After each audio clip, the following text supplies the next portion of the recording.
So I'm working with an organization called Musicians on Call. They're a nationwide organization. They bring musicians and singers into hospitals. So I was working with them last week, and my escort took me into this room, and this patient, oh man, it was bleak, despondent, darkness. So I said, well, would you like a mellow song or an upbeat song? She said, oh, please, upbeat. So I did When the Saints Go Marching In. As soon as I started, she starts doing a little kind of, that chair dance. And she starts like clapping her hands together a little bit. And it's a call and response. And when I sang, oh, when the saints, she goes, oh, when the saints. So now we're doing a duet. And the whole vibe in the room is just completely changed. There's a joy in the room now. And I get done, and she's just so thankful and grateful. And makes your heart feel good. And she said, I'm curious, why are you doing this?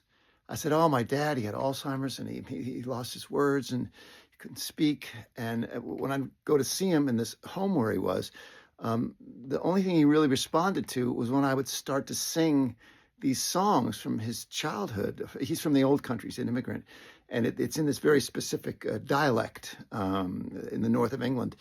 And this woman, the patient, she says, oh, could you sing a little bit for me? And I haven't sung these songs since I was with my dad before he died. And I said, sure. It's a Geordie song from the north of England. Keep war, feet still, Geordie Henny. Let's be happy through the day, though we may not be see happy through the night. Completely unintelligible, and yet you can feel it's goofy.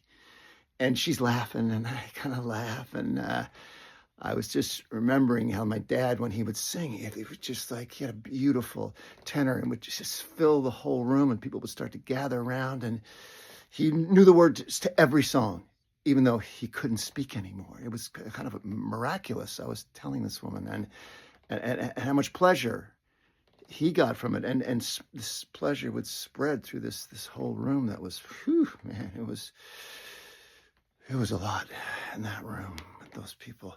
And I hadn't sung these songs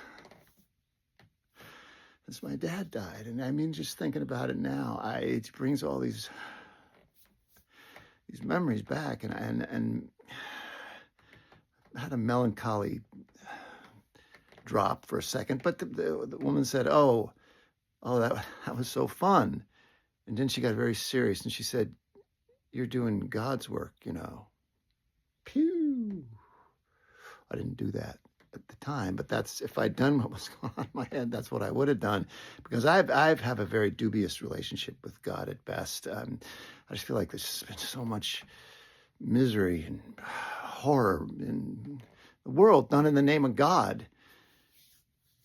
I said, am I? I said. She said, oh, yes. Like she's never been more sure of anything. You're doing God's work. And I said, well, that seems kind of strange to me. She said, well, God works in mysterious ways. And she kind of had this impish grin in her face, and we're both cracking up. And, she thanked me. I thanked her. I left, and I just can't stop thinking about it. Like maybe that is, maybe I'm thinking about God in all the wrong ways. Maybe God is really, the essence is doing nice things for other people, for the poor and the weak and the meek and the infirmed, people who are struggling and going through something horrible. Maybe is what God is. And I thought, yeah, I got to take this idea into all aspects of my life, and to my friends, my family, my work, my art, to random strangers, because there's nothing quite like a random act of kindness for a stranger. So, yeah, there it is.